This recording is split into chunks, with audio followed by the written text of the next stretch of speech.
Welcome, everyone, to the Feminine Outliers podcast, your choice of fun, life advice, and experiences from two African professional women living and working in the Western world. We are your hosts, Zelda Wasau, And Choolwe Mandona. and we are excited to have you here. So, for this fourth episode of the Feminine Outliers, um, we're actually going to be talking about self care and relaxation. But before we get there, we want to talk about what we are unlearning. So, I will start and I'll say something that I've been unlearning this week is the need to have all my ducks in a row. So Ooh. I guess being a perfectionist and everything, I feel like I need everything to just work out the way I plan it in my head. Because I moved to a new place and I've been preparing to start my first job as an attending physician.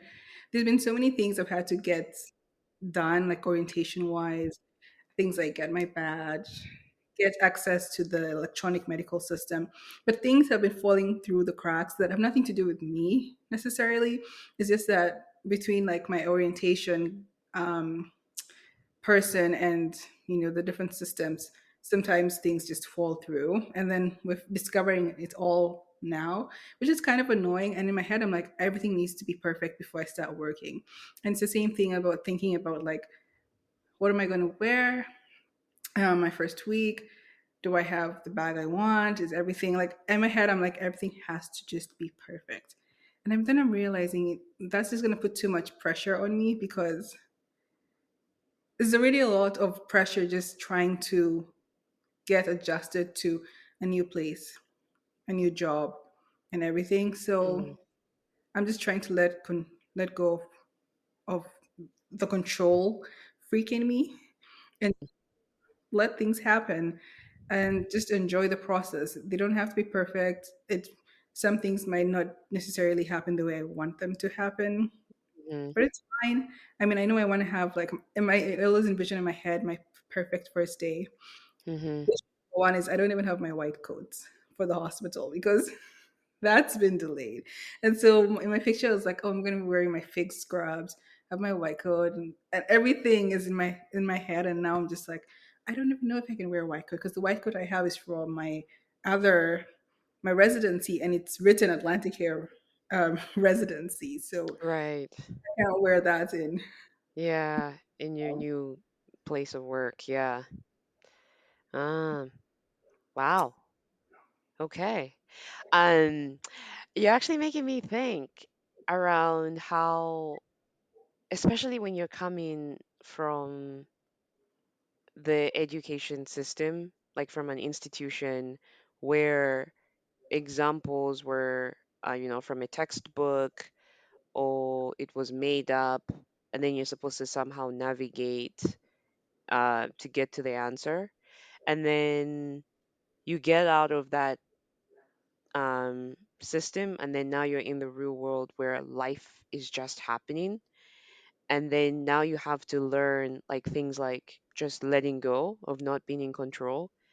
Um, because I remember being in like like in your situation or being in a similar situation where you want things to go I wanted things to go my way, and then when things didn't go my way I always wanted to find like just replay the situation and find where I could have done better, like for myself. So like I like a part of me in that case, for example, with you, like I don't know how you get your white coat, but like I would in my head I would have been like, well, maybe if I emailed the person who's preparing it 2 weeks earlier, maybe it would not have happened. But then I was trying to not learn not letting go. So that's I feel like that's a good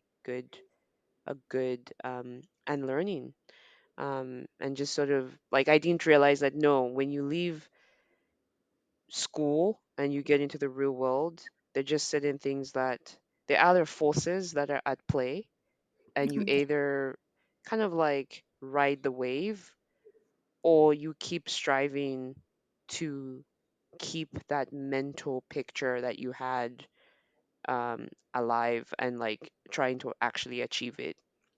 So And we're not always in full control of our lives. Actually, we never are in full control of our lives. So yeah, you try to have everything planned as you think it should happen. You're gonna drive yourself crazy. that is true. That is true. So what are you unlearning today? Well, what I'm learning today and this past week was not making assumptions about Hmm. situations, um, and also about people, but mainly about people. Of course, it's something that I've done in the past where I'm making the assumption because I'm either trying to I'm trying to protect myself from getting hurt, or I talk myself out of not doing something that I really want and I think it's tough.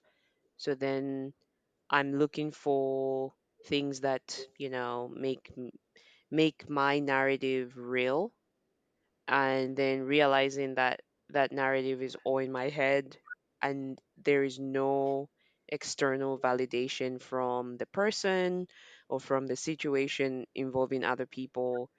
So realizing that, no, wait a minute. Well, that's one of the things of like growing up and being an adult is if you don't understand something, you can actually ask, um, Hmm. and just acquire more information to help you make a decision. And even now, like we have so many ways to get our information. It's as easy as going on Google and saying, what can I do for this? And now we have like Chap GT, and there's just more to just get the answers and then make more informed decisions. And I think, honestly, I was running away from the emotions around it. Like if I'm nervous that if I do ask the question, I'm offending a person, or they might think in some particular way about me, and I don't want them to think that. So it was more of like an emotional drive to not um to ask, and then it made it easier to make assumptions.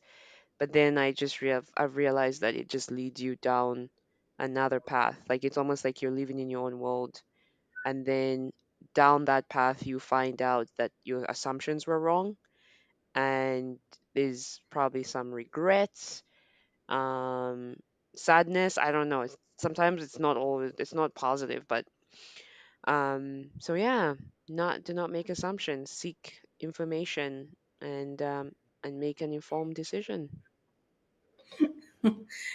This honestly could be a podcast on its own because I feel like we all make assumptions, but it takes a lot of emotional awareness and just to remind yourself, don't make an assumption because I'm pretty sure we make innocent assumptions every single day in life. Like, for example, if someone cuts you off when you're driving, you probably assume that they're such a jerk or something like that. Mm, Have you ever thought about the possibility that maybe they're rushing somewhere because they have an emergency? mm-hmm. You don't necessarily know what's happening, but you make assumptions Yeah. based off how your mind, your mind is trained, and like basically how you grow up, your environment and stuff. It all influences your assumptions and your perceptions. And one of the things I always say is your assumptions and your perception is your reality, Mm, but it is not necessarily the truth. true, true. That's deep and true. You think it's That's what you think is true, but you actually know what the truth is. You have to ask someone and figure out exactly this is exactly what the truth is. This is what I meant. This is why this happened. Yeah. Because you just assume the truth, but no, your reality does not mean that it's actually the truth of the matter. Mm. And so Yeah. it's what I always try to remind myself because in your head, based off your life experiences and stuff, you're going to be like, This is why I assume this has happened. This has happened because of this and that. Mm-hmm. But it might not be that at all. And the most dangerous part about all of this is that we tend to act on our assumptions and our perceptions. Right. And if they're totally wrong, it just end up being disastrous. Yeah, exactly. Exactly. You're kind of reminding me of the idea of stereotypes, like how stereotypes also help us to make assumptions. Um, Hmm. like um, like the the one stereotype that I had also unlearning is like around rich people being rude or arrogant or stingy. Like there's just something that you grow up with where it's like, oh, if you're gonna be rich, then it means you're gonna be stingy. Um, but that's not necessarily the case. And so just being aware of how, as you just said it, how have we been culturally um, influenced to make assumptions about people? Like even just like if someone is well dressed, you can make an Hmm. assumption that like maybe they're not nice, um, and things like that. So it's yeah. So that's very interesting. It's a good one. It's definitely a good topic that we can talk about for a I long know, I time. know. We should do another. We should do a separate episode. Let's see how it goes. We can come up with something. But for today, we're going to talk about self care and relaxation. Ooh, yes, I think it's such an important topic because, I mean, I feel like a lot of times you're taught work hard, do this, do that. But a lot of times people don't know how to really take care of themselves and relax. And it's something that I know we're both passionate about is having a very wholesome life, yes, well, trying to make it as well balanced as possible. And part of that is you work hard, but you also have to play hard. You exactly. have to relax and enjoy. So, what does self care and relaxation mean to you? If you could like briefly like summarize, what do you think it means to you? Self care for me, coming from a Zambian background, or maybe if I generalize an African background, it was a new concept to me. It wasn't something that I generally just was like, oh yeah, self care, um, because my culture is interacts or we interact people interact with each other in such a way that they are giving. So there's a culture of giving. So and that giving has to be me giving something to another person. So when I first started hearing the self care, like in social media circles, like, oh,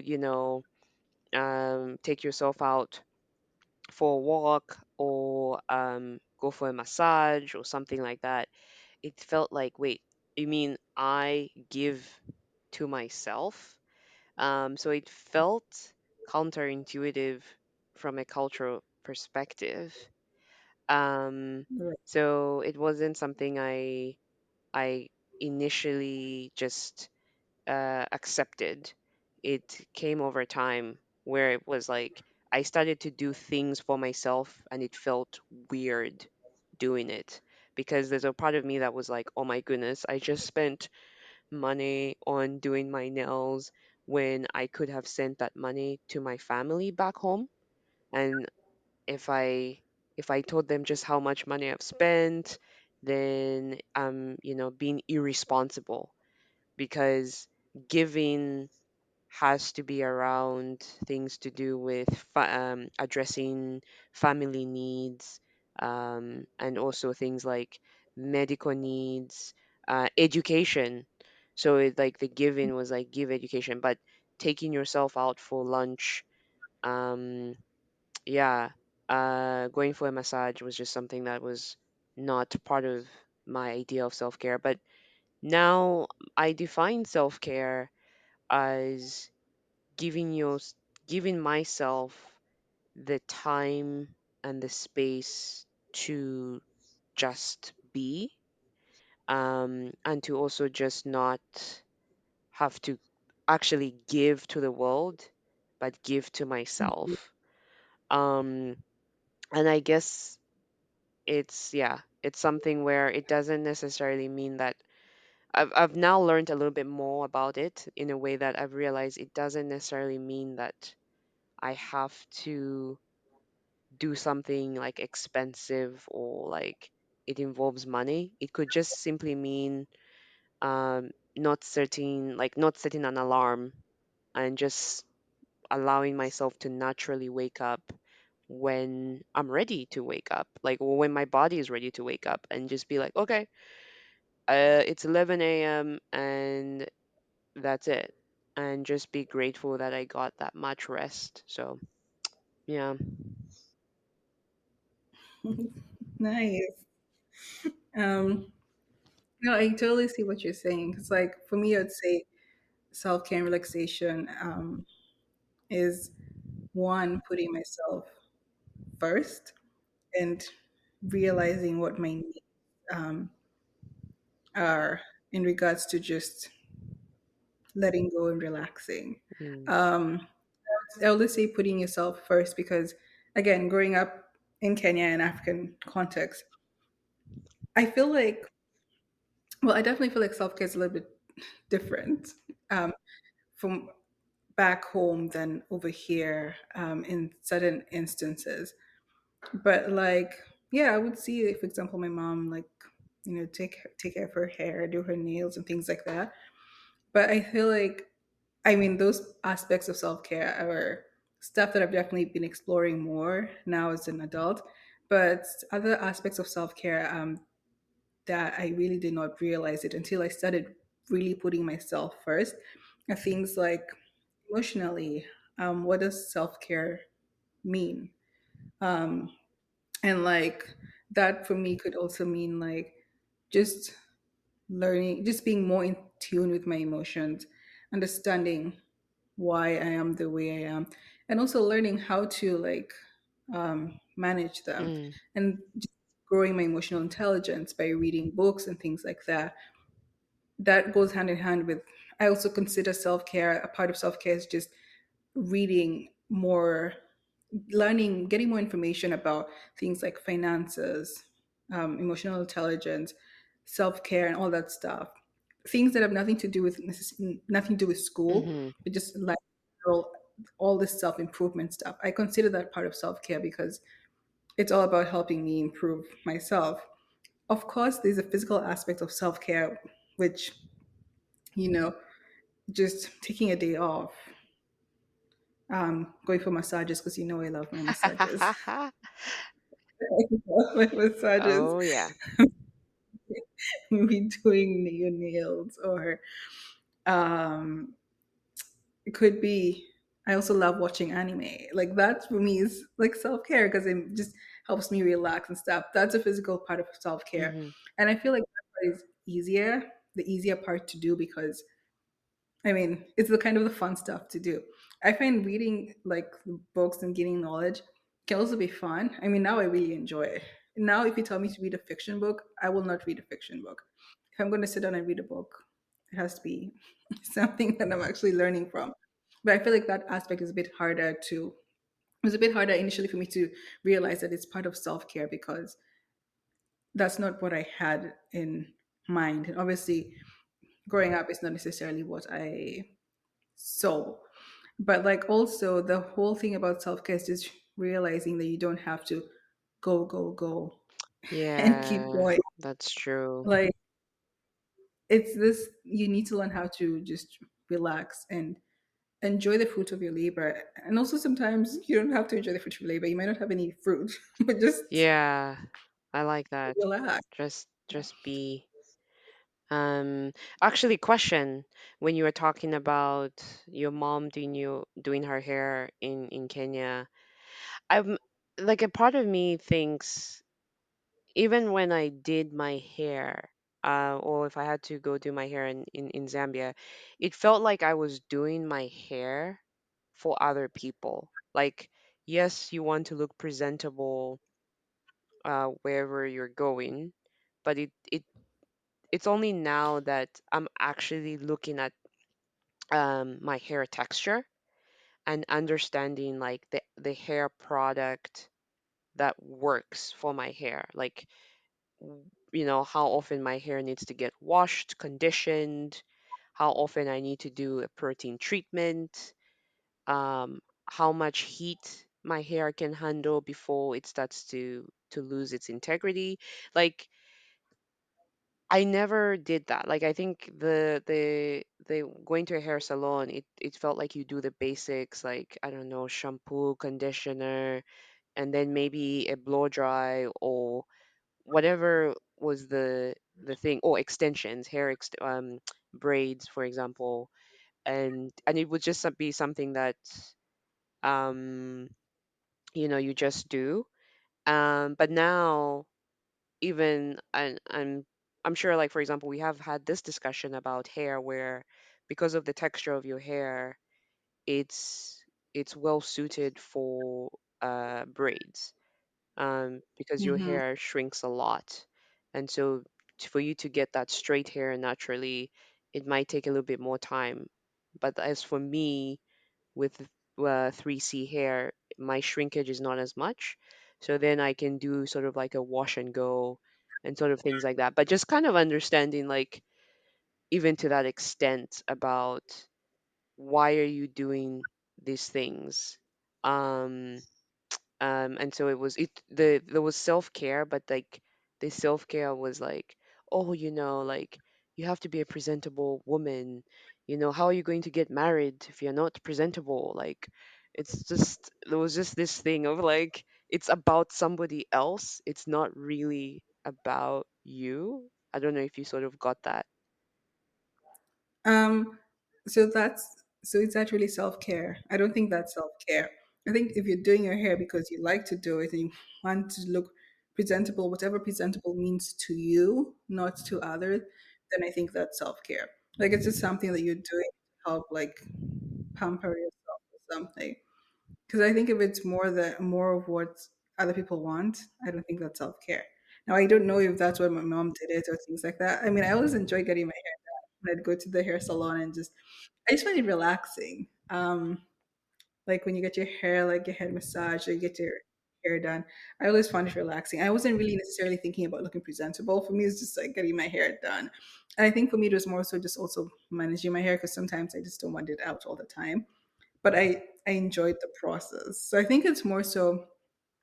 I think if it's for yourself, then it's more so self care. Cannot answer as to what my mom did it for. Then maybe I could ask her. But I don't know. I assume she enjoyed it. Maybe she didn't, but I don't know. um, Even today, like if particularly because today I do my hair more so than often. I just when I go and get my hair done, I love that experience now, especially if it's a good experience, because it can become really relaxing and all. But yeah, Hmm. and and in addition to that, so I think I can just start by saying some of the ways I do my self care. Like now I did mention, the self like improvement books and things like that, which I mean I find very relaxing. I turn on my lo-fi music, I sit down and I read them, and I enjoy just read. That just is really encouraging to me. But physically, as I said earlier, I like going for my massages, which I feel like also therapeutic because being having gone through medical school and residency, I tend to carry a lot of my stress on my shoulders and my back and my neck. Mm, And every time I go to the masseuse, I used to go to the same one. She's like, "Why does your back feel like a rock? Like, mm, what are you like so stressed and stuff like that?" And so, like, going there was just always it was therapeutic because I would go for deep tissue and they release the tension, but it's also really relaxing. In the same vein, like I think honestly, part of what got me through medical school and residency sane is the fact that I really took my self care, I really put a lot of importance on it. So that meant one, not going above what is expected for me, is expected of me at work. Mm, There are people who would stay the extra 2 or 3 hours to try and impress this attending or senior resident or something like that. I was like, no, I am going home mm, to relax, have a nice healthy dinner, turn on, watch a movie, watch some anime, watch something that's gonna make me feel happy, or maybe go home and exercise. I wasn't the best at exercising when I had like those 12-hour shifts, 12+ hour shifts, but do stuff like that. Just go home and decompress and enjoy. If it meant sleeping in, like if I had the one day off, which was often, like for me, part of self care was just sleeping, as you mentioned, sleeping without an alarm. Um, I would just want to sleep in. That was also part of the reason why I didn't go to church much mm, when I was, because if my one day off happens to be a Sunday, frankly speaking, I was sleeping in and I was not turning on my alarm because it's like your body just needs to relax. mm-hmm, I just need that rest because I'm just used to waking up early. And mm-hmm, so just that was one of the ways I did it. Um, for me nowadays, I mean, I love swimming. I did not do much of it. It's one of the things I also like to get back to doing because mm-hmm. I always find it very relaxing. It's a good form of exercise, but I also find it.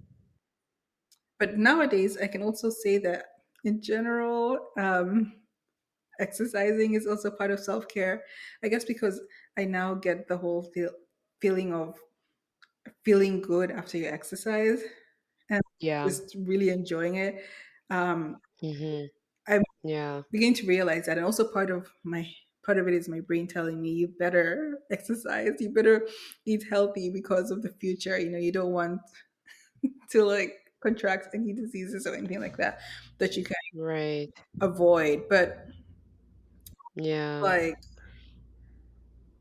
Yeah.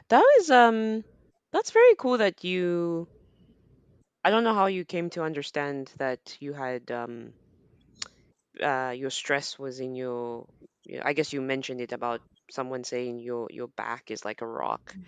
It because you're reminding me of yoga, for example.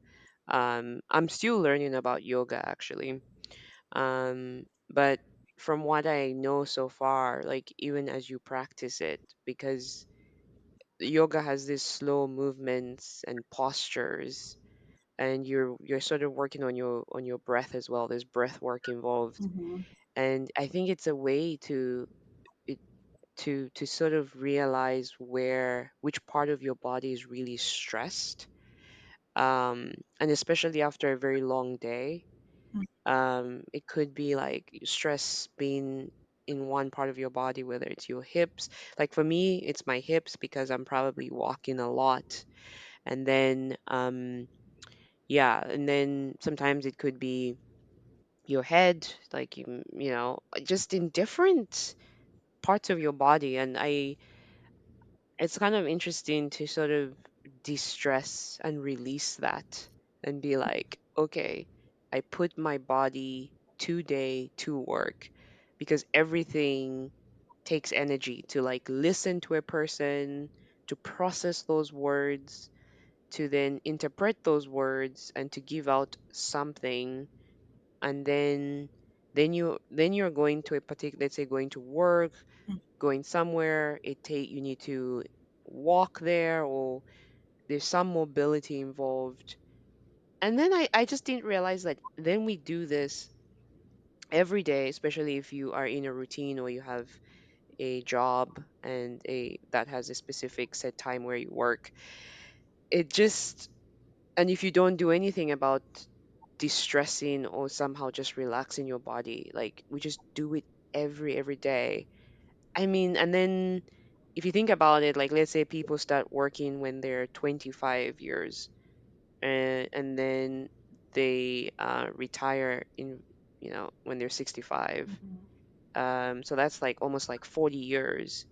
And if you don't, in that time, if you don't exercise, you don't um, check in with your thoughts, your emotions.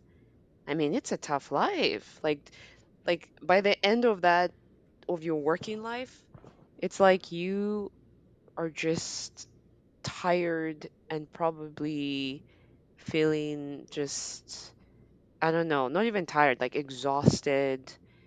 You don't even want to think about work anymore. Probably we age even more because of that. Um, but yeah, so now I see how, like, I've always admired people who are older and they age really well. But then when I ask them, and I really like them so much that I'm bold enough to say, like, what do you do?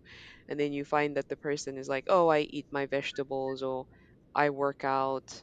I Usually the people tend to be rather positive, or have a positive energy, Right. and they're relying on, they're not just relying on themselves, like they actually admit that they can't do everything, Mhm. so they're happy to delegate, other jobs to people, whether it's their partners, their kids, family.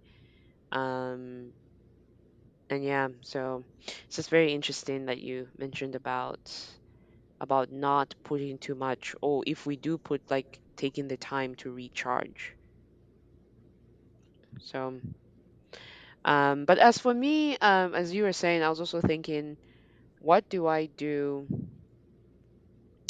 to as a way to self-care, or what is the big thing for me? Self-care is on food, Mhm. and we can have another podcast on food. I know we're foodies, so we can do another podcast on this, but food has become something that I'm very passionate about, like what I ingest in my body, because over the years, in shifting my diet from a diet that was very typical, like, for example, when I say typical, as we said, I shouldn't make assumptions that everyone eats this diet, but I had something like, let's say, typical lunch or dinner would be like something with rice and some, like, chicken curry or something, and some vegetables, maybe like broccoli or something like that.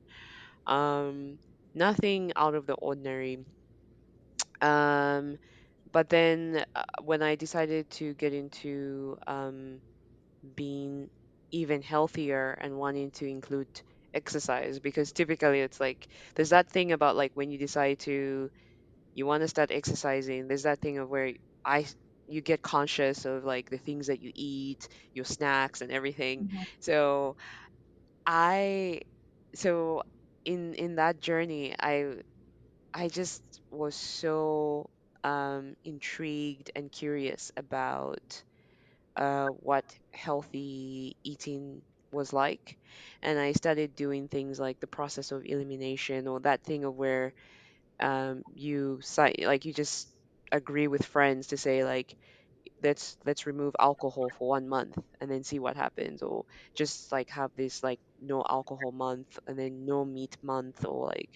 And in doing that, I realized how every month, when I removed things like, yeah, like, bread, for example, which was very hard, when I removed cakes, or like no sugar month, like, I felt better. I felt lighter. My metabolism was it felt simple, like regular, like everything just felt like my body was working really well, and I was more energetic. And I was like, interesting. And so I ended up wanting to learn more about energy giving foods, like, or like foods that will give more to me, like, and in some case, foods that are highly nutritious, like superfoods, as people tend to coin it, superfoods. So I just got more curious, and I sort of realized that the more I eat healthy, or the more I ate these healthy, so quote unquote healthy foods, I had the energy and the zeal to work and to exercise. It was like the opposite effect of, like, when I eat, for example, like, if I ate like a burger and fries, the next thing I want is like a cake, and then the next thing is I'm feeling sleepy, and then I want to like Netflix and chill. Like the foods almost determined my next activity. Mhm. Um, but then eating nutritious food got me thinking like, oh, I'm ready to go for a walk. Like, so it was very interesting. So I think for me, self care has been, and it's a daily thing to eat, but it has been like, no, I'm going to eat uh, leafy greens, sweet potatoes. Um, uh, when it comes to protein, I'm going to eat like legumes, like beans, and I've gotten to the point with meat where I'm very conscious of like the source of the meat now. Is it organic meat? Um, like basically now I'm thinking about the food chain. Like what was the cow doing like during the day? Like where did this meat from? Like was the cow eating grass, and was the cow like happy when it was eating the grass, and was it, and I like to imagine when I think of like organic food, I like to imagine like the cow was like, it's a great day today, and I just want to like play around with my family. Of course it had a tragic death because now I'm eating it, but it's just like, yeah. So that's one of the, it's very big, it's very big, and I'm all about eating healthy, and then even just taking that even further with, like you said, like taking this wholesome holistic approach to my health, and having to uh work with a naturopathic doctor, for example, and just understand certain ailments. And one of the things that drastically improved for me was like my periods, actually, where I would have very painful and have very severe PMS. And when I changed my diet, like I hardly experienced anything from then on. So there was just, yeah, so just really, really powerful, um, how food has shaped my self care routine. And it is a self care routine because having cooking is a big part. Cooking my own food is a very big part. So I have to plan that in my weekly schedule, or in my sort of like in my daily sort of like schedule. Like I have to remember that like I need to have food, my own food, a lot at least. There is some healthy food out there if you go to a restaurant, but for the most part, I'm always strategic about um, doing life, but also making sure that I've eaten well. So I would rather like maybe eat at home before I go to a party, just in case the party may not have the food that is nutritious. But then also, I also treat myself sometimes. Again, that's self care where it's like I don't deny myself food that is not as healthy. Like once in a while, I'll have an ice cream, or I'll have something like cake and stuff like that. But just in a way where I'm like, this is not an everyday thing. This is just like you're with great people, great friends, and whatever. It's someone's birthday, we're doing a celebration, or just living, just celebrating life. Why not have a little bit of something that's not part of my diet, but it makes me happy too, and it's in the right context with the people that I love. So yeah. So basically, it's all about balance. I mean, Yeah, what about it is. what talked about food? What about other like what other things do you do with self care? I know you also like physical activity. Like I know you also like trying out a lot of different things, different sports. Like Yes. Physical activity is something I haven't developed a steady relationship with physical activity, because when I was growing up, I was trying to avoid physical education, PE, at school, because I was like, it is just so lame. Like, it never felt value adding to me. Like, I was like, I'm not gonna play sport when I'm older, and I really just want to do my science project. Like, Really? I really wanted to get done with PE so that I could go back into the classroom Oh my god. and I love just like, it because it meant we're just doing nothing. You get to relax and just do nothing. oh, you're like, yeah, we get, yeah, no, I'm like, and at a very young age, I was like, oh my goodness, why am I doing physical education? There are so many diseases out there. We need to figure out their cures. And this is not taking me any closer to like being, like a world saver or something, like a change maker. Like, I don't know, like I just in my little mind, I was just like, get me out of here.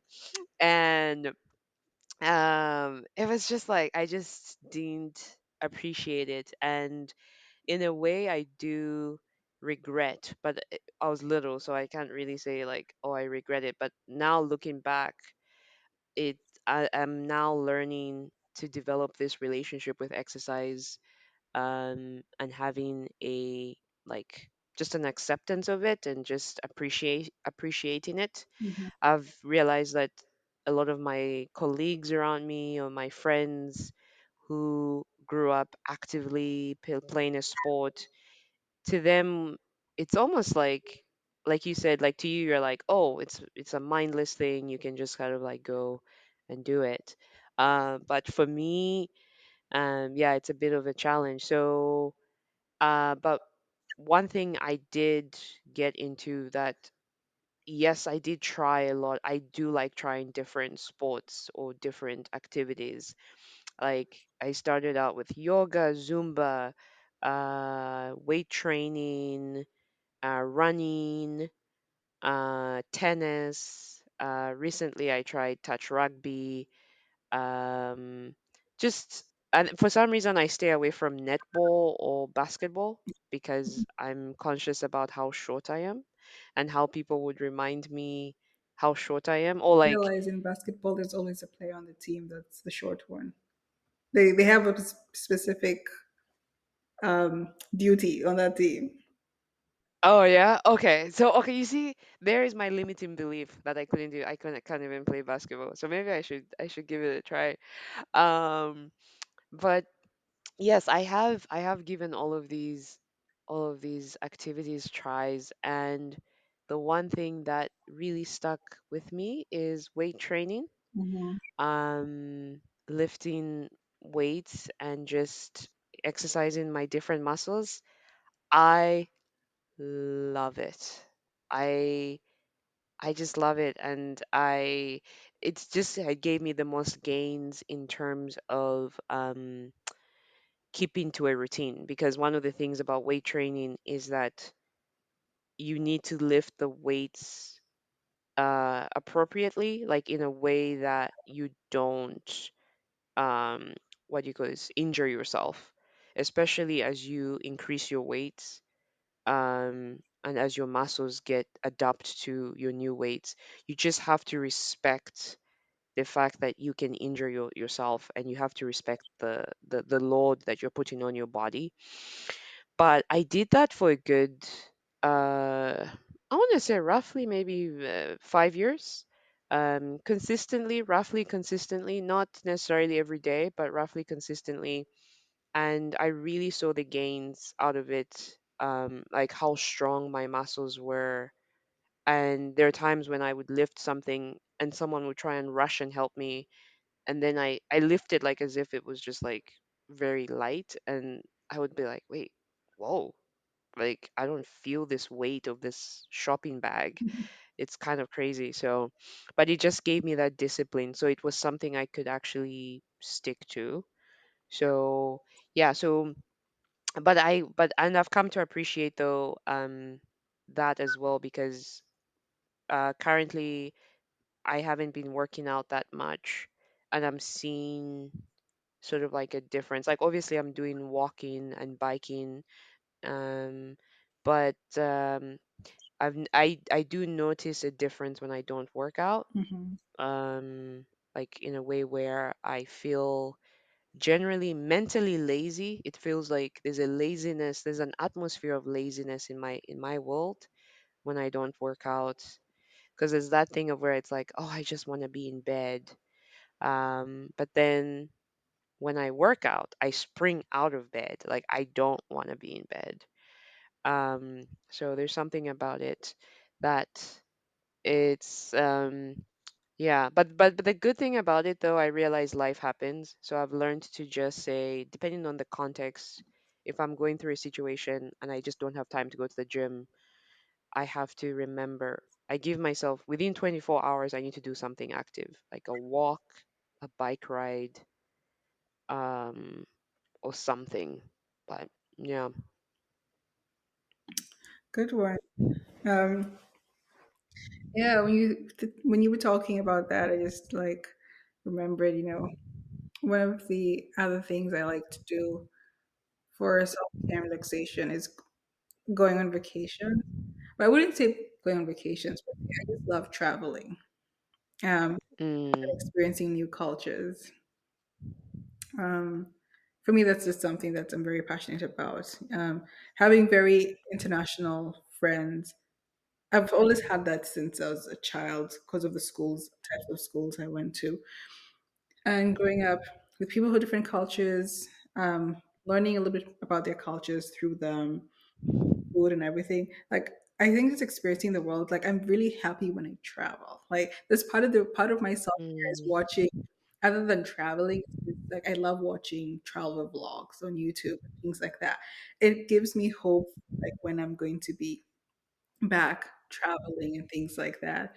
Which some people might think it's like just a luxury, but for me, it's like I feel like travel is essential. When I travel, I really that's part of the reason. Like in residence, I I did residency during COVID era.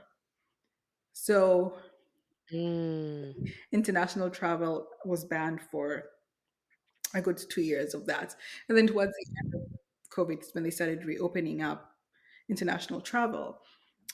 So that kind of forced me to stay in the US, but I still traveled for within the US. It just forced me to see the US because I would have tried to go out of the country.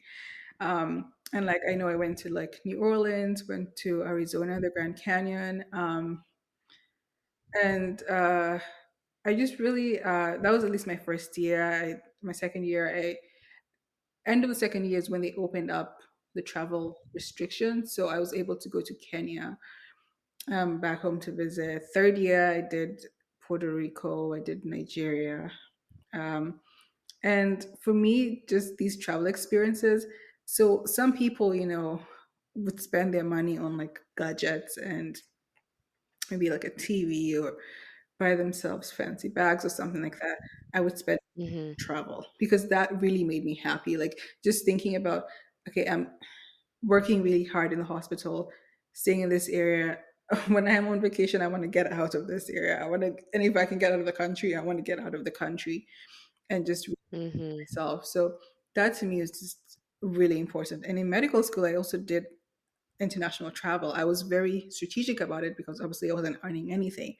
But I did that travel through the International Federation of Medical Students Association, IFMSA, mm, because that was when I met medical students from all around the world. And I didn't have to pay for anything because the school paid for everything. mm-hmm, Prize and everything. And I got to see Peru, I got to see Mexico because of that. And it's because I knew that I wanted to travel and I love to travel, and that just makes me happy. So that was just a really important self care. It's an expensive self care habit, but mm, I mean, to me, I wouldn't change it for anything because I just simply love it. And mm-hmm. Yeah. You are reminding me of the idea of self-care means like also addressing the play side of you. Because we talked about how you mentioned like emotional, like taking care of your emotional side, like your mental needs or your emotional needs or just sort of like looking after yourself in that way. Mhm. Um, and the first thing that came to my mind was the idea of going to therapy, like managing your triggers or things that um you address things in ways that are not serving of you or another person. Mhm. So I was thinking of like, yeah, therapy, counseling, like that's great, but that sometimes that stuff can be very heavy because it's just so deep in your subconscious, or you didn't even realize, like, I don't know, like especially if you do therapy, it's like the kid in the park that told you you look ugly, like just impacts your whole life, and you're just trying to now remove that, or at least address it and face it and realize like it's not real, it's not the reality. um but then there's this other side to it where you address the play side of yourself, where you're like, this is what I would really really want to do. Like I would want to go up, I don't know, like a mountain, and or I would like you said, I know you've done, have you done scuba, was it scuba diving? I didn't finish this my certification, so I need to go back and finish it. I'd started it. Okay. Yeah, like the idea of, like, for example, I learned how to ski. I'm so proud of myself for putting myself in that environment to just like try a new sport. But it's the whole idea of like the child part of me where it's like the idea of playing in snow and just like being out there, and it's just you and nature. Mhm. Um and I like that. I like that um it's important to also address that side, and doing it in a way. You were talking about how you did it through the was it, did you say Médecins Sans Frontières, or what was? No, No. IFMSA. Okay, sorry. um but yeah, you did it through an organization, and it makes me think like, hmm, whenever, like, let's say, like, whenever, and I think I've made a presentation on this to people when I'm mentoring, or talking to early career professionals, when someone has to choose like a location for work and they have multiple options. I always say, think about the time when you're off work, because technically it doesn't matter where you are. Like, you could be in a fancy building in San Francisco, or in LA, or New York City, or Paris, but that time is like, especially if you have a regular 9 to 5, most likely you're going to spend that 9 to 5 time in that building, and that doesn't necessarily represent you. That represents the place where you're doing your work. Mhm. But think about what you're going to do after you leave the office. Right. like what's going to be your play environment. And I think about those things because, for example, if you live in a space where you can't exercise after like 6 p.m. because you're afraid that someone could mug you, or like it's like a highly infested crime area with crime, or something of that nature, or it's just generally dangerous, like the energy in that space is not necessarily comforting, where you can say, after work I would really love to go on a run, and you go on a run. Like, I remember I did that, even just like thinking about like which environment, even if the city was the right city, I still had to think which neighborhood would give me the opportunity to run at 5 a.m. in the morning and not feel like someone is going to try and hurt me at that time, or like which area has the best restaurants so that I can like quickly go home, shower, freshen up, dress up in a really nice outfit, and then go out on the night, and just hang out with friends and eat really good food, and then do of that. So like that's sort of like mixing mixing the play with your work, and stuff. And now I'm taking it even a step further, because I was just thinking about how even before joining a company, I'm thinking it would be wise to think, does can my company pay for like a wellness center perhaps? Like if I, because sometimes wellness centers are probably more expensive than gyms. But even when if I'm asking for a particular salary, maybe include being part of a wellness center where you could be paying like, I don't know, like $100, $200 a month. But it's the same place where you get like swimming, group exercises. um I don't know, there's probably like uh a sports doctor who can check out, scan your knees, make sure everything is all good, get you on yoga instructor, whatever benefits they offer, because that's that is still play. And so how can you also, like, integrate your job with your fun, and stuff like that. So anyway, I thought that was, you just made me think about that. Self care and relaxation is, you just hit it right. It's about, it takes about addressing both the hard things in life, but also enjoying the soft things in life. Part of self Mm, care is improving yourself in whatever way it may be. May it be physical, may it be dealing with all your emotional baggage, may it be learning other things about improvement, finances, and all that stuff. Yeah, that part of self care. But then also, self care is having fun, whatever fun looks like for you. Uh, mm, enjoying life, as you said, and um, doing it, remembering to do it still while going about your daily life. This is mm-hmm, so important. I think it's such an important balance to try and achieve while you're working.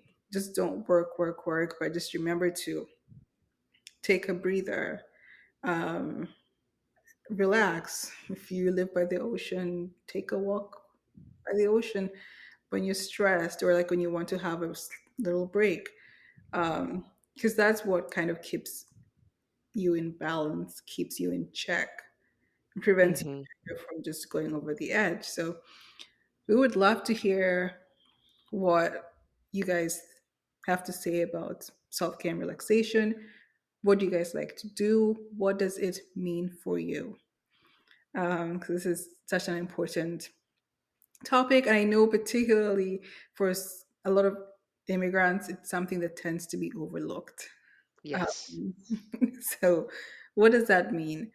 And also, let us know, what are you unlearning this week? We'll ask that every single episode.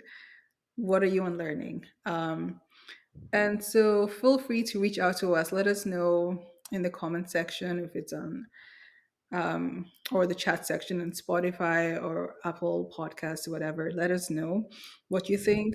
But you can also email us at thefeminineoutliers@gmail.com. Let us know what's self care to you and what you're learning. Um, but that is it for this episode. Woo! We're glad to have you guys here. So until next time, have fun, live large, and don't be afraid to be an outlier.